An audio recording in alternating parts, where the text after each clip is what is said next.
기도하겠습니다. 하나님 말씀 구약성경 신명기 30장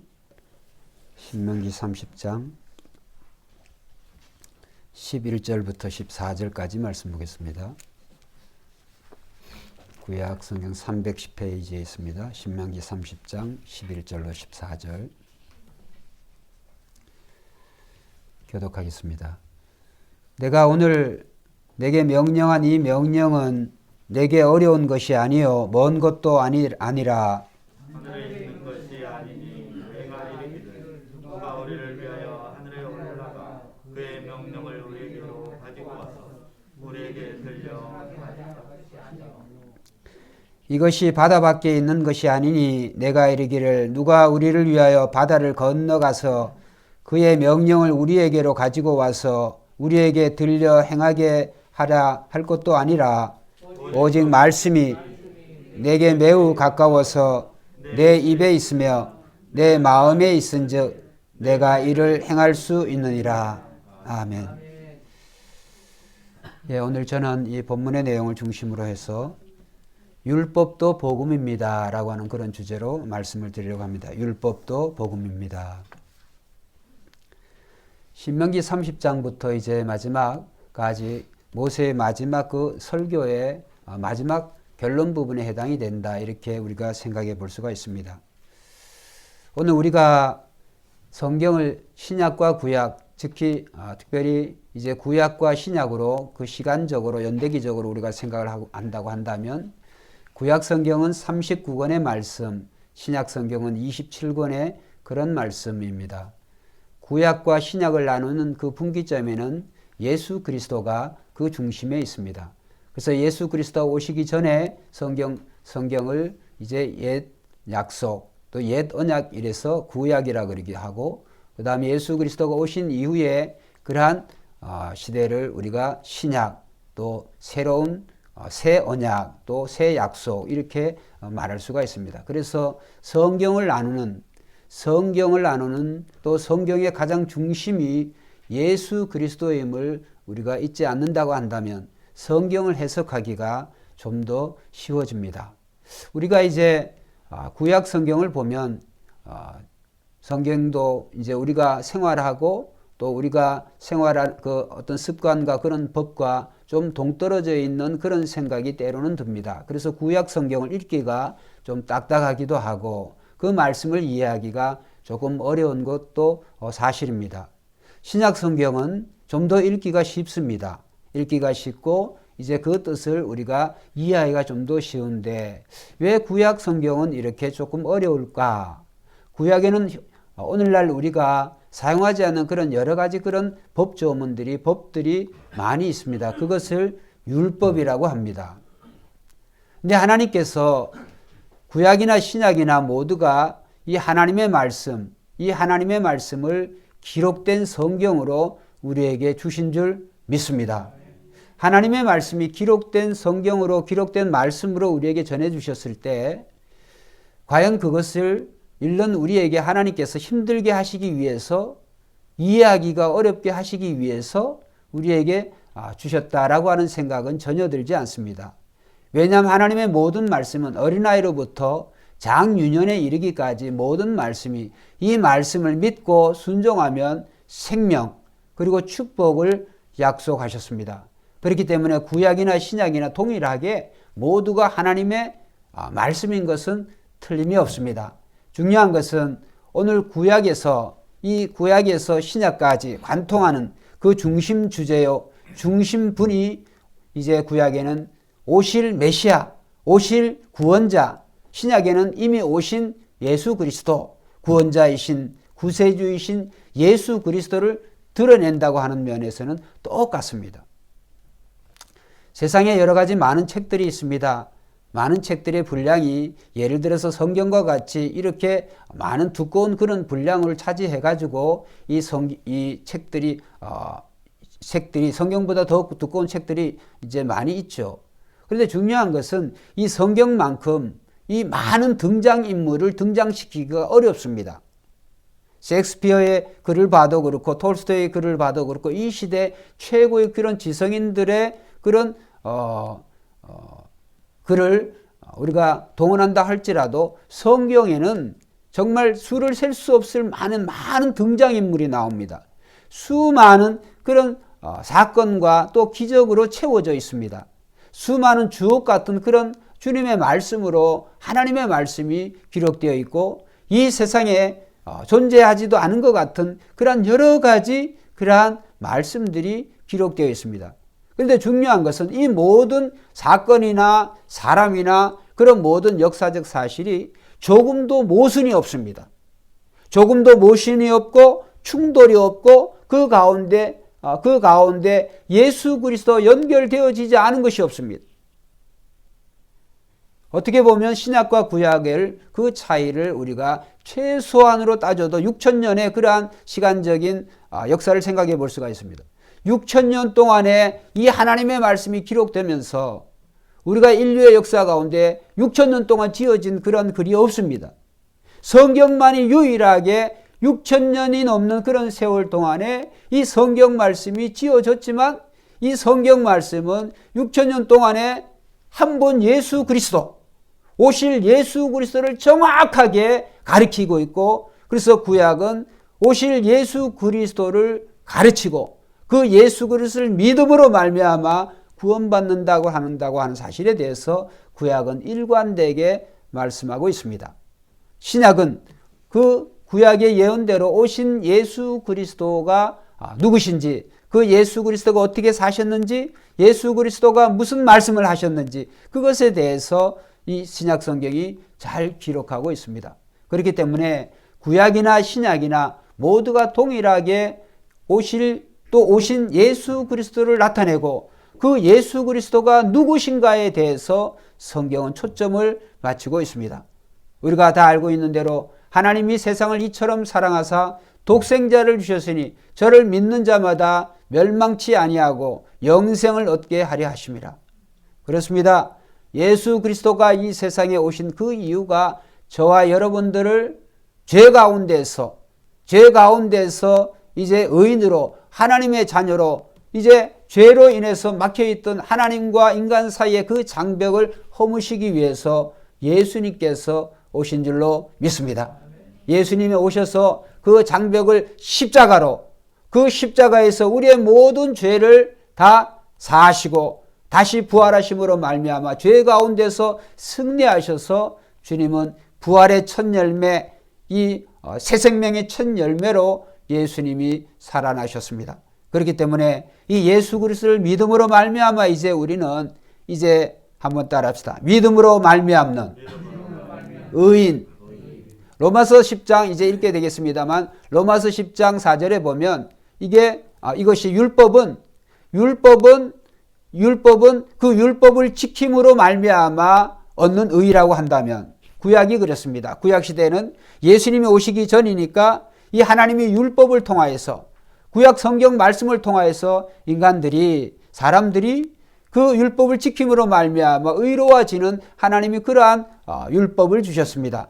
그래서 그 율법을 지킴으로 말미암아 자기 자신이 내가 어느 정도의 존재인가 어떤 사람인가 라고 하는 것을 깨닫게 하기 위해서 하나님은 이스라엘 민족에게 선택된 민족에게 먼저 그 말씀을 주었는데 중요한 것은 이스라엘 민족이 그 율법의 말씀을 지금도 가지고 있지만 그 율법의 목적을 몰라요.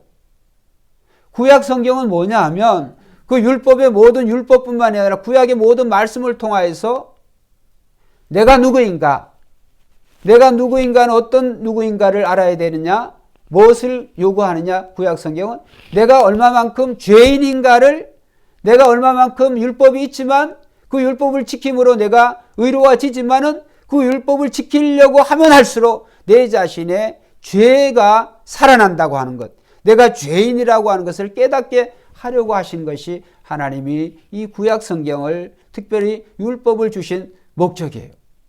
좀 더 쉬운 말씀으로 제가 드린다고 한다면 우리가 이제 그 음악회에 가면 오케스트라가 이제 있습니다. 오케스트라가 나오고 그 솔리스트 또는 뭐 중창단도 나오고 여러 이제 노래를 하는 그런 뮤지컬이 될 수도 있고 그런 이제 사람들이 나옵니다.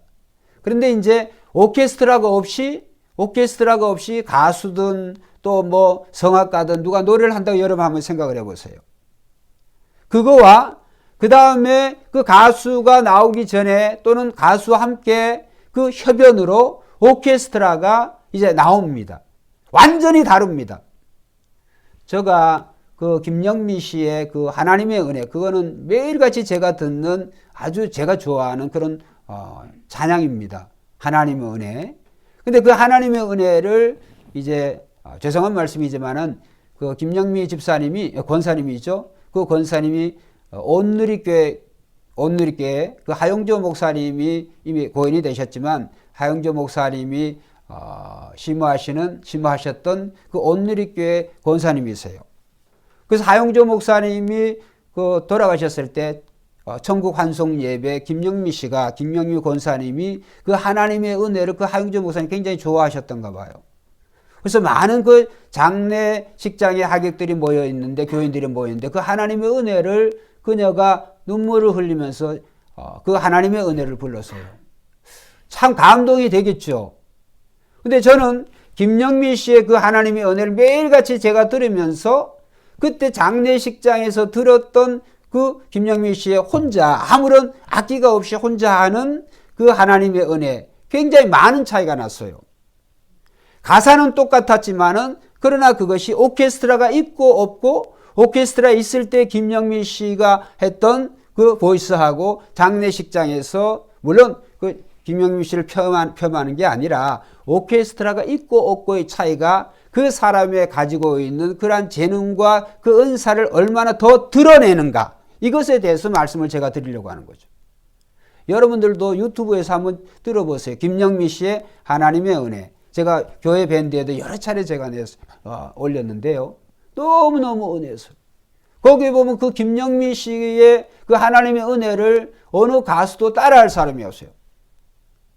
많은 가수들이 그 하나님의 은혜를 부른 것을 제가 다 보았습니다. 그런데 김영미 씨가 부르는 것만큼 그 찬양하는 것만큼 감동이 안 와요, 저에게는. 그 김영미 씨 그 하나님의 은혜를 하면 그렇게 제 눈에 눈물이 나와요. 제 마음에 하나님의 은혜가 나에 나던 것이 하나님의 은혜라고 하는 게 절절히 저에게 느껴와요. 여러분, 구약은 이거와 같습니다. 구약은 오실 예수 그리스도, 그 예수 그리스도 메시아 구원자가 오시기 위해서 구약은 굉장히 예수 그리스도에게 초점을 맞추는 그 많은 수많은 악기들을 동원해서 그 솔리스트 또는 그 가수를 그 싱어를 더욱더 돋보이게 하기 위해서 그런 배경음악으로 쫙 등장을 합니다. 구약이 그렇습니다. 또 구약이 이런 많은 오케스트라를 통해서 또 우리에게 들려줄 수 있는, 우리가 생각해 볼 수 있는 것은 이 많은 오케스트라가 많은 단원이 많은 악기가 동원되는 것 같이 우리의 죄가 드러나면 드러날수록 하나님의 은혜가 생명의 빛으로 오신 예수 그리스도가 더욱더 드러나게 되는 줄로 믿습니다. 우리의 죄가 더 드러나요. 하나님의 말씀이 우리의 죄를 하나하나 세부적으로 조목조목 아주 구체적으로 하나님의 말씀을 볼 때 이 구약 성경이 우리에게 그렇게 내가 이런 죄를 범했구나, 내가 이런 악을 행하고 살아가고 있구나, 내가 이런 존재이구나 라고 하는 것을 이 구약 성경이 우리에게 들려줘요. 신약은 어떨까요? 신약은 이제 구약이 율법을 지킴으로 말미암아 얻는 의라고 한다면 신약은 복음이라고 할 수가 있어요. 복음은 한번 따라합시다. 믿음으로 말미암는 의. 신약은 하나님의 말씀을 지킴으로 의인이 되는 것이 아니라 이미 율법의 마침이 되시는 율법의 완성자가 되신 예수 그리스도를 그냥 믿기만 하면 그리스도의 의가 나의 의로 전가되어진다고 하는 거예요. 할렐루야. 구약은 율법을 지킴으로 말미암아 얻는 의라고 한다면 신약은 믿음으로 말미암아 얻는 의.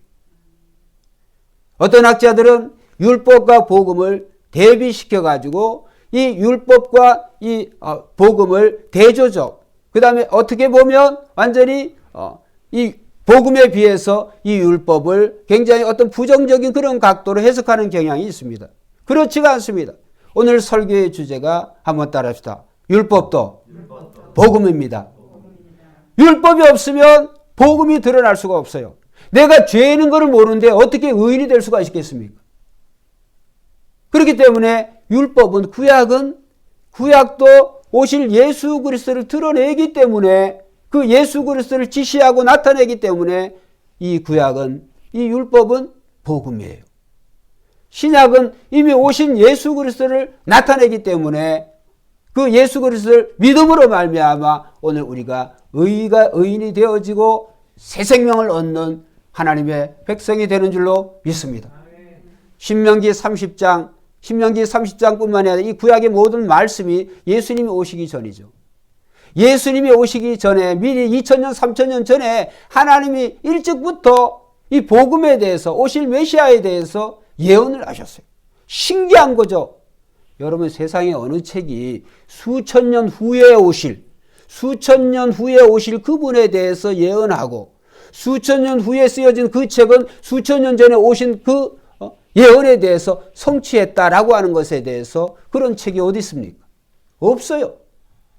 인간의 책이라고 하는 것이 100년 미만의 그 작가가 생존해 있는 동안에 그러한 여러 가지 자료를 수입해 가지고 또 자기 자신의 어떤 그런 생각과 그런 사상을 넣어서 이런 글을 씁니다. 기껏 잡아봐야 100년, 다 100년 미만이에요. 그런데 성경은 달라요. 성경은 한 사람의 저자가 아니에요.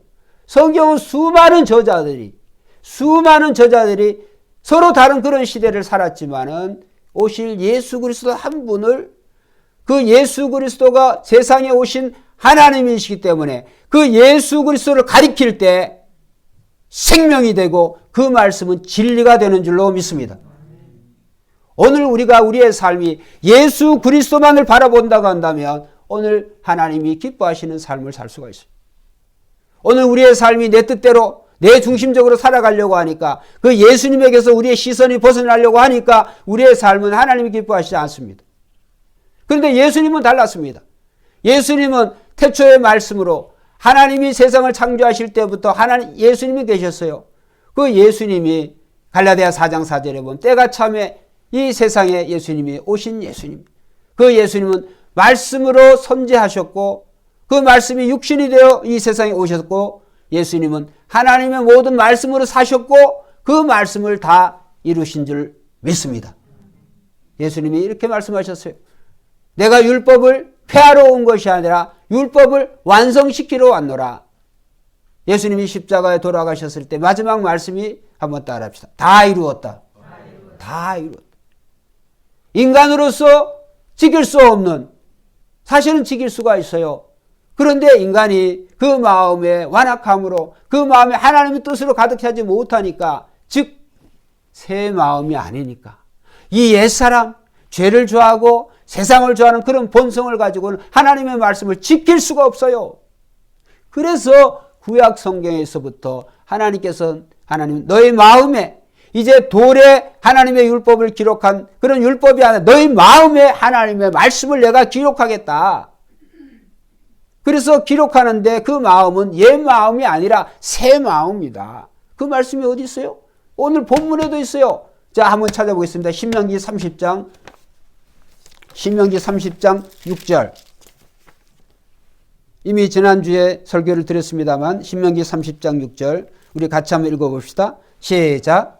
내 하나님 여호와께서 내 마음과 내 자손의 마음에 뭐요? 할례를 베푸사 너로 마음을 다하며 뜻을 다하여 내 하나님 여호와를 사랑하게 하사 너로 생명을 얻게 하실 것이며. 여기에 보면 내 마음과, 마음이라는 단어가 3번이나 반복되죠. 내 마음과 내 자손의 마음에 뭐를? 할례를 베푸사. 할례라고 하는 것은 하나님이 선택하신 이스라엘 민족 그 언약 백성의 표시죠. 유대인들은 지금도 그 할례를 행합니다. 육신의 그 할례를 행함을 통해서 내가 하나님의 언약 백성이구나 라고 하는 것을 표시기예요. 그런데 그런 것을 가지고 또 그들은 돌로 새겨진 그런 율법, 기록된 말씀을 가졌지만은 그들이 중요한 것은 그 하나님의 말씀을 실천할 수 있는 능력도 자질도 안 되어지는 거예요. 아무리 율법을 다 지키려고 하면 할수록 하면 할수록 자신이 의인이 되어지기는커녕 율법을 지킬 수 있는 그런 능력이 없다. 내가 죄인인 것이 자꾸 드러나는 거예요. 쉽게 말씀드려서 오늘 저와 여러분들이 예를 들어서 이웃을 어떻게 보면 어떨 때 미워하는 그런 마음, 더 구체적으로 예를 드리기 좋겠습니다. 요즘은 제가 제일 하기 싫은 게 이게 운전하는 게 그렇게 하기 싫더라고요. 운전도 오랫동안도 했지만 이제 그 운전에 대한 감각이 그렇게 이전만큼은 그렇게 안 되어지는 것 같아요. 특별히 여기는 이제 우리나라의 상황 속에는 요새는 이 배달의 문화가 발달해 가지고 오토바이나 자전거나 또 이런 것들이 너무너무나 순식간에 이렇게 팍팍팍 와버리니까 깜짝깜짝 놀래요. 그래서 미처 바로 뒤에 붙은 그런 것을 모르고 저도 시간적 여유가 있으면 깜빡이도 이리 켜고 저리 켜고 되어지는데 앞에 상황이 돌발사태가 벌어지니까 언제 깜빡이고 언제 할 수가 없어요. 오니까 그냥 차를 꺾을 수밖에 없는 그런 상황이니까 꺾으면 오토바이는 이리 따라오다가 똑바로 가는 줄 알 때 차 갑자기 꺾여지니까 제가 꺾는 방향으로 자기도 급하니까 이렇게 꺾다 보면은 제가 그걸 못 보면 사고가 나는 거예요. 이런 경우가 많으니까 아주 섬뜩섬뜩해요.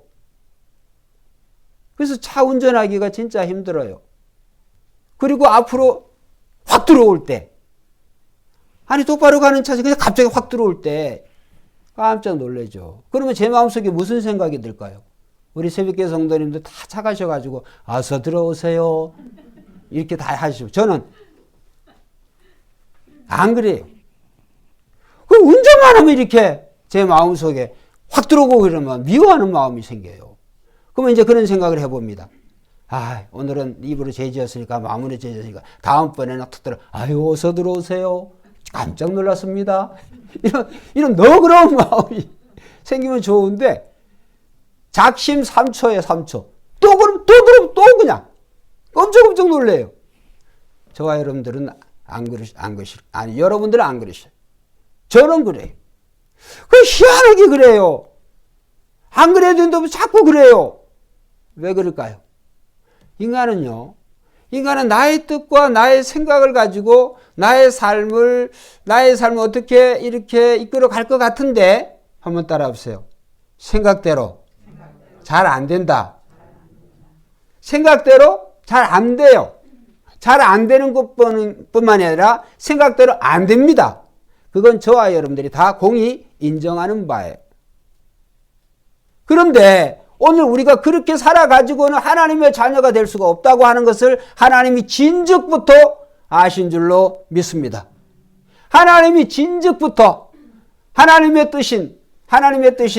하나님의 마음인 그 율법을 주었지만 인간이 그 율법을 지킬 수 있는 힘도 능력도 없다고 하는 것을 하나님이 아셨어요. 그래서 진즉부터 하나님께서 율법을 통하여서 하나님 원하시는 것은 내가 어떤 존재인가?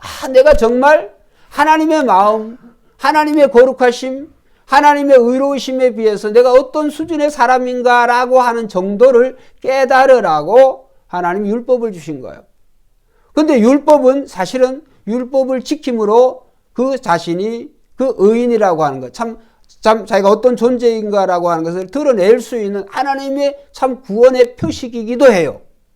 그런데 인간으로서는 아담의 후손으로 태어난 옛 마음을 가진 그런 인간으로서는 지킬 수가 없어요. 그러나 단 한 분, 아담의 후손이시지만 아담의 피를 물려받지 않은 하늘로부터 오신 예수 그리스도는 하나님의 모든 율법을 다 지키신 줄로 믿습니다. 예수님의 삶과 우리의 삶이 그래서 다른 거예요. 예수님은 율법대로 모든 율법을 주신 분이시기도 하고 그 율법대로 예수님은 사셨어요. 예수님의 삶은 사시면 사실서 그 율법대로 율법의 1.1획도 틀리지가 않아요.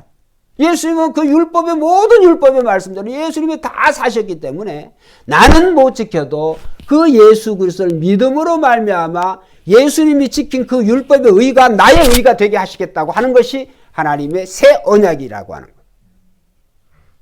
그래서 한번 따라합시다. 주 예수를 믿으라.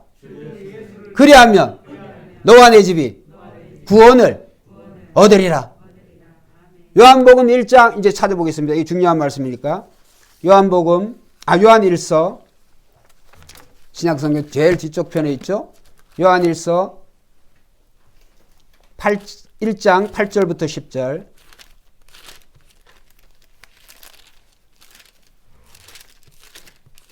요한계시록 앞에 있죠. 요한일서 1장 8절부터 10절까지 한번 읽어보겠습니다. 제가 가진 성경 387쪽에 있습니다. 자, 시작. 만일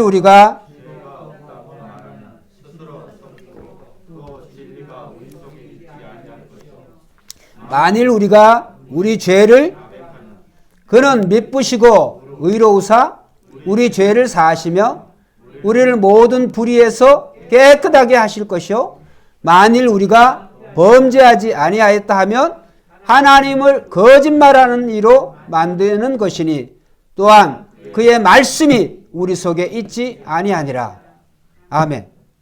여기 보면 10절은 그의 말씀이 우리 속에 있지 않다라고 하고 그랬고 그 다음에 8절에 보면 만일 우리가 죄가 없다고 한다면 스스로 속이고 또 뭐요? 진리가 우리 속에 있지 아니할 것이요. 하나님의 말씀이 우리 속에 없는 거와 그 다음에 진리가 우리 속에 있는 거와 똑같은 거예요. 그 하나님의 말씀, 그 하나님의 진리는 예수 그리스도를 가리키는 거예요. 할렐루야. 그래서 신명기 오늘 읽지는 않았습니다. 조금 전에 우리가 읽었죠. 지난 시간에 설교 드린 것처럼 신명기 30장 6절의 말씀이 그 말씀인 거예요. 내가 너의 마음에 할례를 행하사 하나님의 모든 말씀을 다 지키게 하시겠다고 하는 것이 내 마음에 할례를 행한다고 하는 것은 오늘 우리에게 옛 마음이 아니라 하나님의 말씀을 지킬 수 없는 그런 마음이 아니라 새 마음을 주시겠다고 하는 거예요. 근데 새 마음을 우리 스스로 공부해서 얻는 게 아니고 우리가 스스로 노력해서 얻는 것이 아니고 한번 따라합시다. 믿음으로. 누구를 믿어요? 예수님을 믿음으로. 예수 그리스도를 믿음으로 말미암아 예수 그리스도가 지킨 그의 의가 오늘 우리의 의가 되는 거예요. 예수 그리스도를 믿음으로 말미암아 즉 다시 말씀해서 예수의 마음이 우리의 마음이 되는 거예요. 할렐루야. 너희가 고린도서 1장에 보면 너희가 그리스도 안에 있으면 새로운 피조물이라. 보라 이전 것은 지나갔으니 새 것이 되었도다. 새 마음은 예수 그리스도를 믿음으로 말미암아 오늘 우리에게 선물로 주시는 줄로 믿습니다. 새 마음은 내가 이렇게 확 들어갔는데 그거 안 됐는데 내가 이제 새롭게 마음을 대서 새롭게 마음을 먹어서 또 들어와 또 죄져 또 욕해 그런 것을 새 마음이라 그런 게 아니에요. 여러분이 아무리 죄 안 짓겠다 열심히 노력하고 각서 쓰고 막 손가락 혈서를 깨물고 다 부질없는 짓이. 인간은 다 고기가 도레미파솔라시도 다 곡키가 곡키예요. 하나님이 보실 때 여기 설교하고 있는 김은광 목사나 여러분들이나 물론 저의 입장에서는 저보다는 여러분들 훨씬 낫습니다만 하나님 보시는 곡키가 곡키예요. 하나님이 이런 우리의 차이를 가지고 하나님이 의인이라고 말씀하시지 않아요. 이건 상대적인 거예요. 우리가 인간의 의라고 하는 것이 의로움이라는 게 상대적인 거예요. 이 사람에 비해서 또 상대적인 것이라고 하는 것도 나이가 시간대별로 또 달라. 여러분 그런 경험 없으세요? 우리 자녀들 또 여러분의 가정생활 하면서 남편과 아내와의 관계에서 평소에는 괜찮은데 어떤 분위기가 되면 기분이 안 좋아 있는데 어떤 똑같은 행동을 어떻게 한다. 근데 평소에 그게 내가 좀 안 좋았던 그런 것도 바로 반작용이 나옵니다. 바로 그냥 나와요. 근데 평소에는 괜찮았어요. 평소에 그것을 참고 그냥 넘어갈 수 있는 것은 어떤 상황이 되어지면 그게 탁 안 되어져요. 인간은요. 그래서 인간은 상대적인 의인데 다른 사람과의 그런 관계에서 그런 의로움이기도 하고 자기 자신 속에서도 절대적인 의라고 하는 게 없어요. 여러분 내 마음 나도 몰라 이런 얘기를 가끔 하잖아요. 우리가 그런 얘기도 많이 듣잖아요. 여러분 마음은 여러분도 몰라요. 언제 변할는지 몰라요. 그런 마음 가지고 어떻게 하나님께서 의인으로 의롭다고 하시겠어요. 그래서 오늘 이 신명기 30장 6절뿐만 아니라 구약의 많은 선지자들이 예레미야 31장 33절에 보면 이제 하나님께서 오늘 우리의 마음에 하나님의 율법을 심어서 새 언약을, 그것을 지킬 수 있는 새 언약을 하나님이 주시겠다. 그러면 그 새 언약, 그 마음의 할례라고 하는 게 뭐냐? 결국은 예수님이 오셔야 새 마음을 주실 수 있는 줄로 믿습니다. 그래서 예수님이 오셨어요. 그 예수 그리스도 내가 믿음으로 말미암아 이제 우리는 내가 어떤 율법을 지킴으로 말미암아 의인이 되는 게 아니라 그냥 예수를 믿음으로 말미암아 예수님이 지킨 그 의가, 예수님 자체가 의인이시기도 하고 예수님의 의가 나의 의가 되고 예수님의 삶이 나의 삶이 되어지고 예수님의 언어가 나의 언어가 되어지는 줄로 믿습니다. 그게 예수님을 세상에 보내신 이유, 하나님이 저와 여러분을 보실 때 예수님의 자녀 김은광, 예수님의 자녀 누구누구, 예수님의 자녀 유재훈 이렇게 보시지, 하나님께서 예수님을 치우시고 유재훈, 예수님 치우시고 김은광 볼 때 우리는 정죄의 대상밖에 안 되어지는. 그래서 천하 인간으로서 구원 얻을 수 있는 이름이 없어요. 천하 인간으로서 구원을 얻을 수 있는 유일한 이름은 하나님이 보내신 유일한 생명의 길, 구원의 길 예수 그리스도밖에 없는 줄로 믿습니다. 그래요. 그래서 예수 그리스도를 믿음으로 말미암아 오늘 우리의 마음은 예수님의 마음이 되어지는 거예요. 그전에는 예수님을 모르기 전에는 여러분이 죽었다 깨어나도 아무리 공부를 많이 해도 아무리 많은 사회적인 그런 위치가 높아진다고 할지라도 아는 부귀영화를 취한다고 할지라도 그 마음이 그 마음이야. 그런 마음 가지고는 죄 문제를 터럭만큼도 해결할 수가 없어요. 죄 문제를 해결하지 못한다고 하는 것은 하나님의 자녀가 안 되어지는 거예요. 그 말씀은 뭐냐? 하나님과 원수 관계에 지나야 되는 거예요. 그 말씀은 세상에 살아가는 동안에 우리의 욕심대로 삶을 이끌어 가야 돼. 그런데 예수 그리스도를 믿음으로 말미암아 이제 오늘 우리의 마음이 새 마음이 되어지면 예수님처럼 사는 거예요. 할렐루야. 아유 목사님 뻥치지 마세요. 뻥이 아니에요. 이제는 우리가 예수를 믿기 전에는 우리에게는 성령을 못 받았어요. 근데 예수님께서 세상에 오시고 우리의 모든 죄 문제를 해결하시고 예수님께서 부활하심으로 말미암아 우리의 죄는 흔적도 없이 없어진 줄로 믿습니다.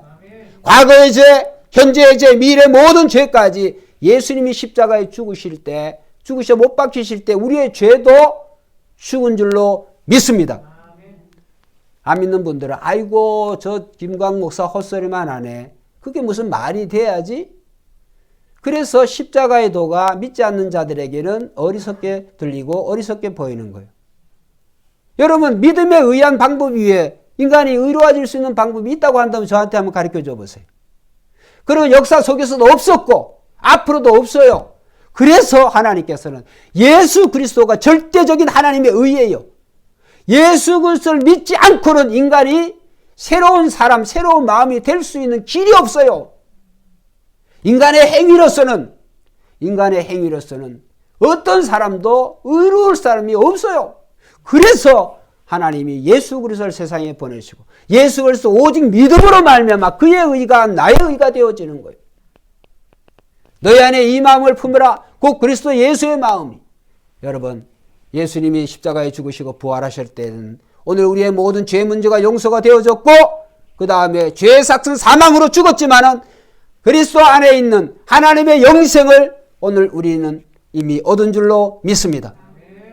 그리스도 예수 안에는 하나님의 은혜, 하나님의 영생이 있어요. 구원이 있어요. 왜? 예수님이 부활했다고 하는 거 죄 문제가 죄 싹슨 결과는 죽음이거든요. 예수님이 죽은 채로 가만히 있어야 되는데 가만히 있지 않았어요. 죽은 지 3일 만에 다시 부활하셨어요. 죽은 지 3일 만에 다시 부활한 사람이 역사 속에 없어요. 인간은 죄로 말미암아 끝이지만 그 죄가 끝이 아니라고 하는 것을 예수 그리스도께서 친히 보여주신 줄로 믿습니다.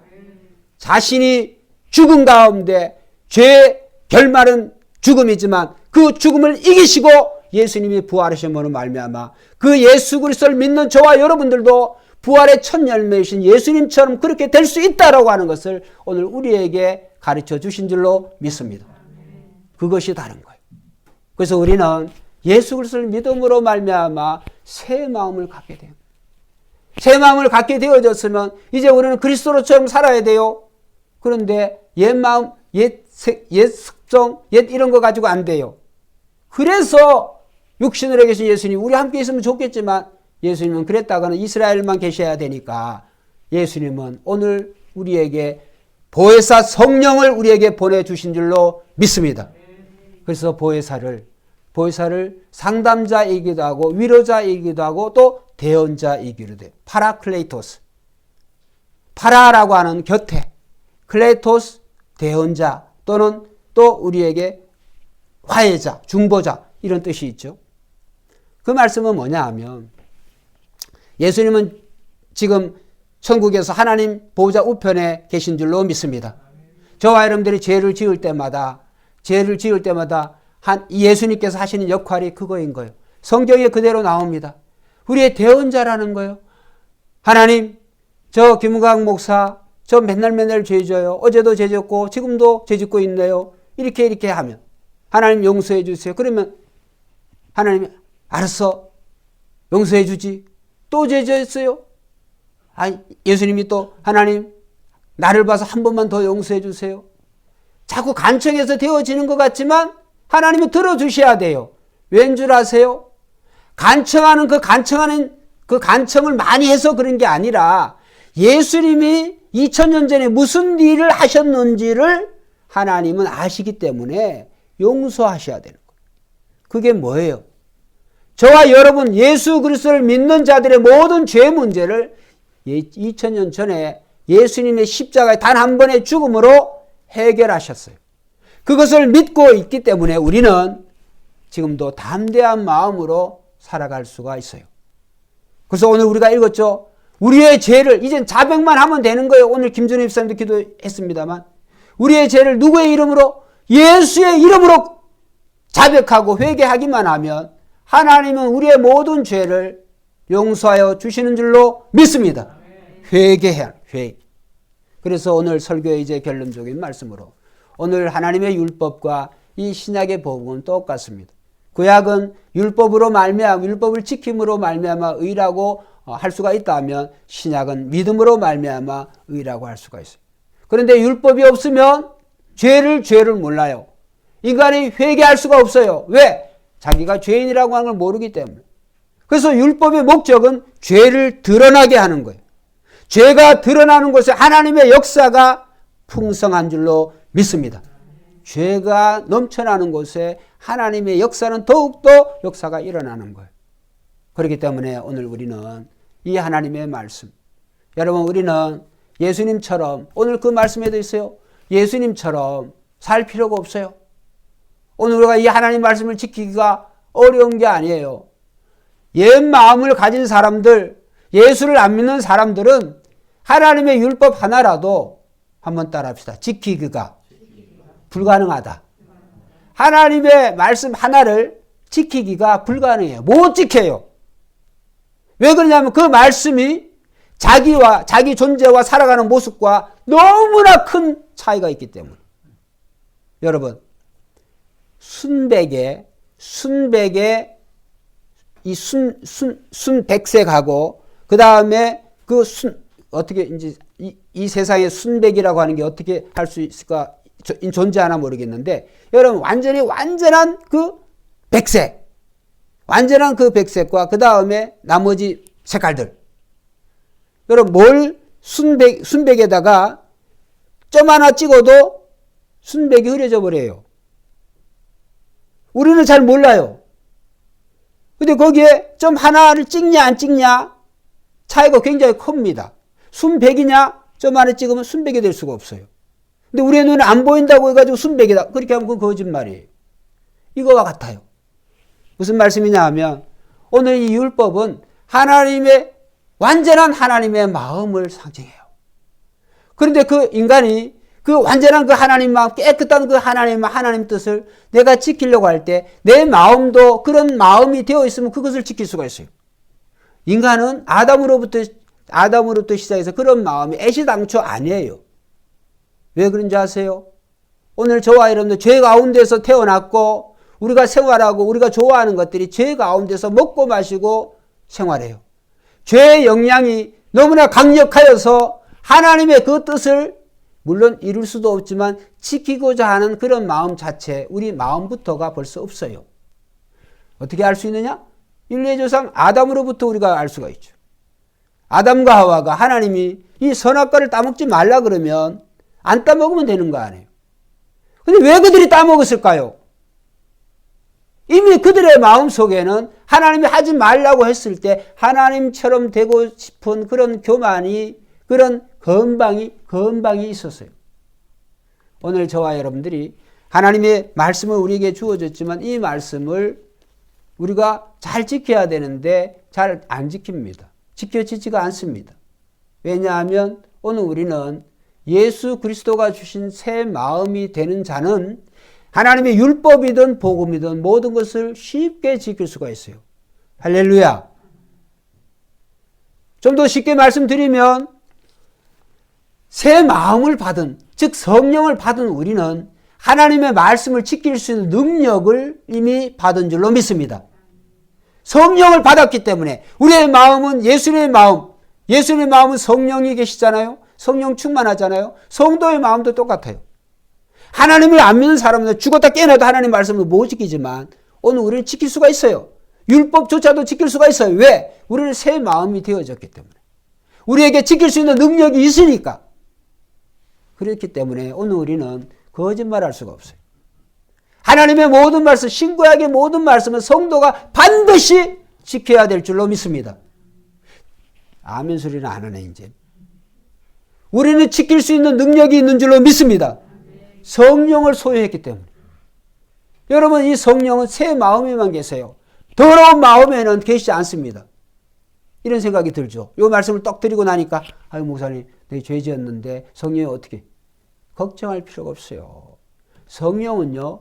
오늘 우리가 제가 그랬죠. 예수 그리스도를 믿음으로 말하면 우리는 두 가지 하나님과 우리의 관계가 맺어져요. 첫째, 신분적인 관계예요. 신분적인 관계는 죽었다 깨어나도 변함이 없어요. 왜? 예수 그리스도를 믿음으로 말미암아 하나님과 원수되었던 우리가 하나님의 자녀가 되는 줄로 믿습니다. 그게 언약이에요. 하나님은 나의 아버지가 되고 우리는 그 하나님의 자녀가 되리라. 그게 언약 공식 네 글자로 임마누엘이라 그래요. 예수님의 다른 이름이 임마누엘이잖아요. 자, 그러면 오늘 우리는 그 예수 그리스도를 믿음으로 말미암아 우리는 하나님의 자녀가 되어졌어요. 신분이 달라져 버렸어. 죄인에서 의인으로 이미 바뀌어졌어요. 죄 짓는다고 해서 다시 죄인의 신분으로 되어지는 게 아니에요. 두 번째, 무슨 줄이 있느냐? 친교의 줄이 있어요. 첫째 얘기는 죄인에서 의인이 되어지는 생명의 줄이라고 한다면 두 번째 줄은 친교의 줄이에요. 이거는 죄를 지을 때마다 이거는 붙었다 떨어졌다 할 수 있어요. 하나님과의 교제예요.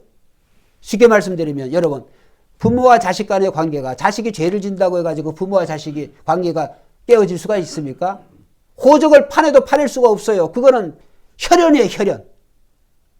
그런데 친분 관계는 깨어질 수가 있어요. 친교의 아버지와 아들 사이의 그 친밀한 인티메시, 그 친밀한 그 관계는 깨어져요. 왜? 그런 합당하지 않은 생활을 하니까. 저도 여기 막내 어진이가 있습니다만 항상 살아온 게 아니에요.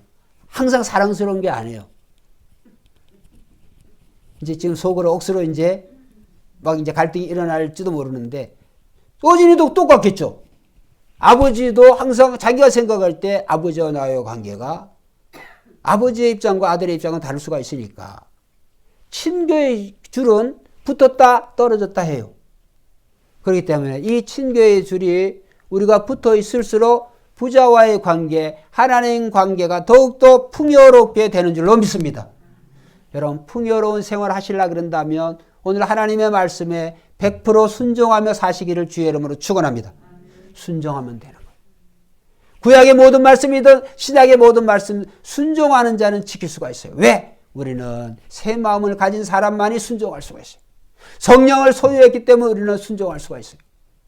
그래서 오늘 우리는 이 말씀을 통해서 율법도 복음입니다.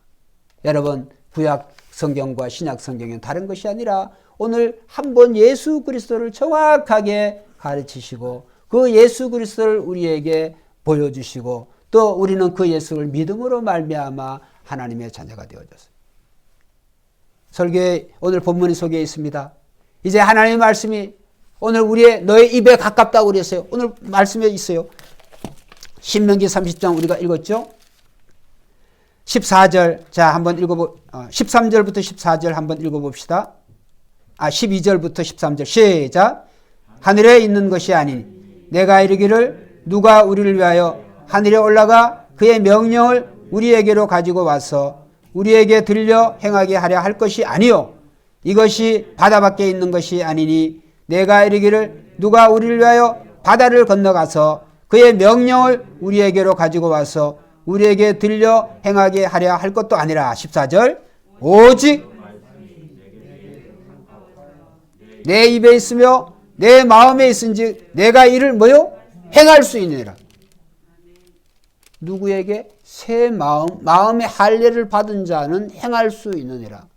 똑같은 말씀을 이제 설교의 결론적으로 사도 바울이 로마서 10장 4절부터 9절 우리 찾아보겠습니다. 이 말씀을 보고 이제 기도드리겠습니다.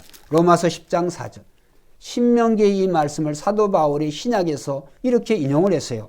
로마서 10장 4절로 사도행전 다음이 로마서죠.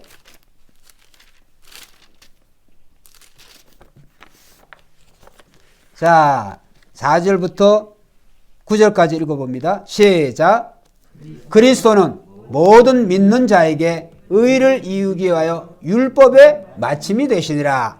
모세가 기록하여 율법으로 말미암는 의를 행하는 사람은 그 의로 말미암아 살리라 하였거니와 믿음으로 말미암는 의는 이같이 말하되 내 마음에 누가 하늘에 올라가겠느냐 하지 말라 하니 올라가겠느냐 함은 그리스도를 모셔내리는 것이요 혹은 누가 무저갱에 내려가겠냐 하지 말라 하니 내려가겠느냐 함은 그리스도를 죽은 자 가운데서 모셔 올리려는 것이라. 그러면 무엇을 말하느냐?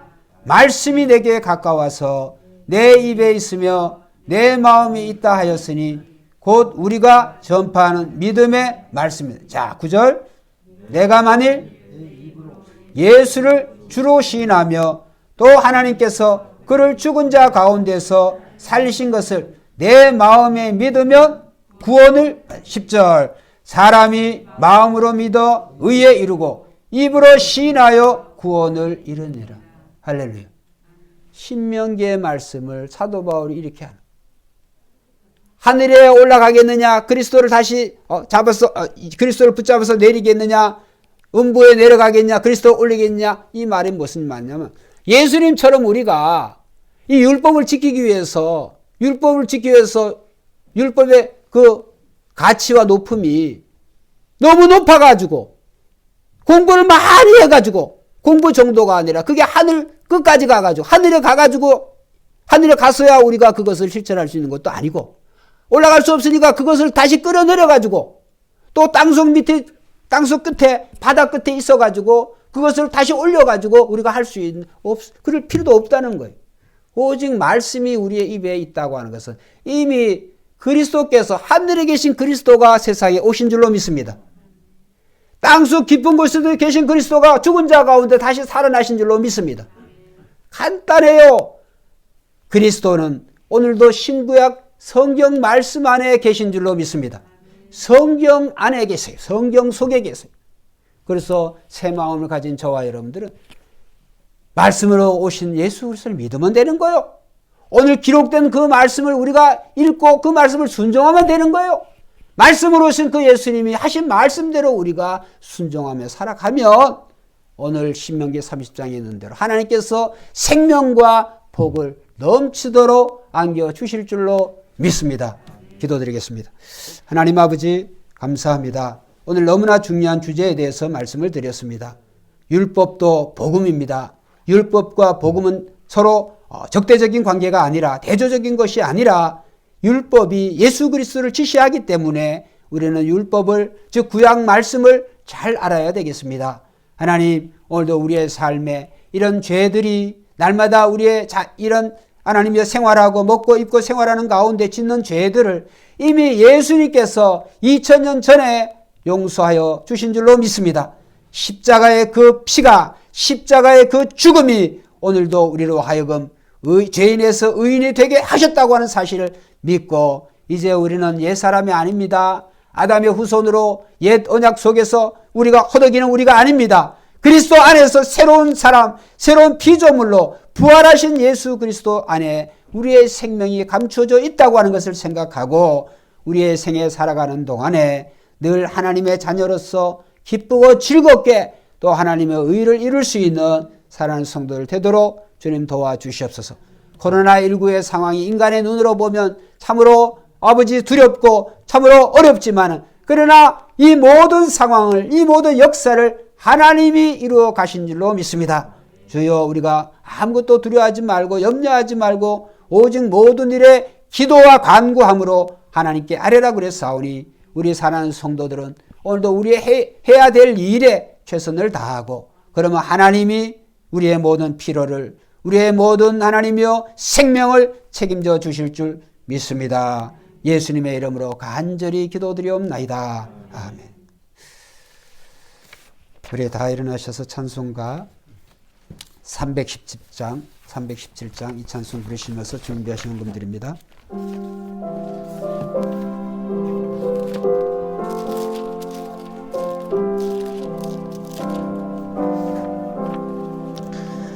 내 주 예수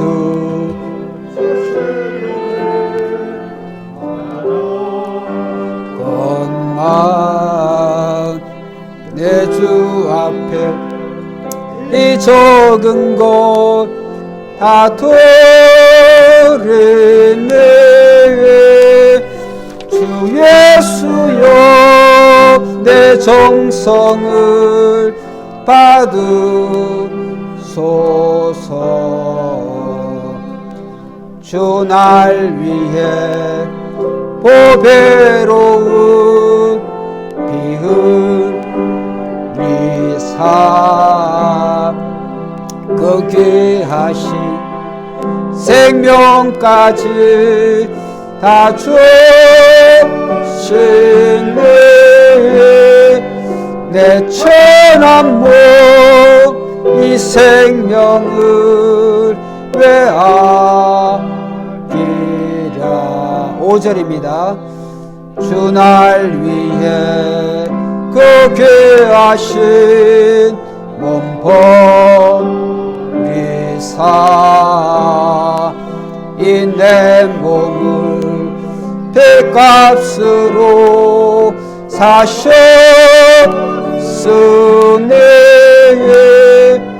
내 생명도 주 예수께 바치니다.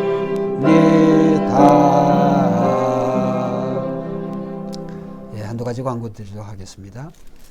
우리가 밴드에 있는 것처럼 우리가 코로나로 인해 가지고 우리가 교회 그 예배 인원을 2개 조로 편성을 했습니다. 그래서 그 밴드에 있는 거 참석하시고 그리고 또 우리가 그 질병본부에서 또 그 내려온 그 뭐라 그럴까요? 그 규칙 중에 하나가 교회 성경을 비치하지 말라 이제 이렇게도 했습니다. 그 왜 그러냐 하면 성경을 이 사람 저 사람 만지고 그렇게 하니까. 그래서 이제 오늘 여러분이 가지고 계신 성경 이미 제가 어제 소독 다 했습니다. 그래서 이제 그 자리에 오신 분들은 그 자리에 앉으시고 그 성경 그 자리에 놔두시면 제가 그대로 또 소독을 하도록 할 테니까 이제 그런 얘기가 있었는데 우리가 소독을 철저히 하니까 걱정 안 하셔도 될 것 같습니다. 혹시 또 그런 얘기를 듣게 되시면 나 성경 만졌는데 또 그런 게 있을 수가 있어요. 다 어제 소독 제가 다 꼼꼼히 다 했으니까 찬송, 봉송도 다 했습니다. 그래서 이제 그런 거를 이해하시고 그 자리에 놔두시면 제가 또 다시 소독을 하도록 하겠습니다. 자기가 본 것도 보시면 되니까. 그리고 수능시험이 우리가 윤하윤서가 12월 3일 날 수능시험을 치는데 이미 수시로도 몇 군데 내었다고 그렇습니다. 그런데 이제 좋은 결과가 날 수 있도록 위해서 기도해 주시고요. 그리고 코로나19로 또 너무 걱정하는데 오늘 말씀드린 것처럼 큰 걱정 안 해도 이미 우리는 생명을 얻은 사람, 생명을 보장받은 사람들이기 때문에 하나님이 금생과 내세에서 하나님이 도와주시고 보호하실 줄 믿습니다. 모쪼록 이제 한 달 정도 남았는데 우리가 제가 그랬죠. 하나님이 우리에게 보여주시고 열려주시는 것, 그것에만 우리가 최선을 다하고 보이지 않는 미래, 보이지 않는 것에 대해서 너무 걱정하셔서 우리의 삶을 그런 원망과 불평 또 두려움으로 살 이유가 하나도 없습니다. 우리에게 보여지는 대로 또 보여주시는 대로 늘 감사하며 사는 저와 여러분이 되시기를 기도드립니다.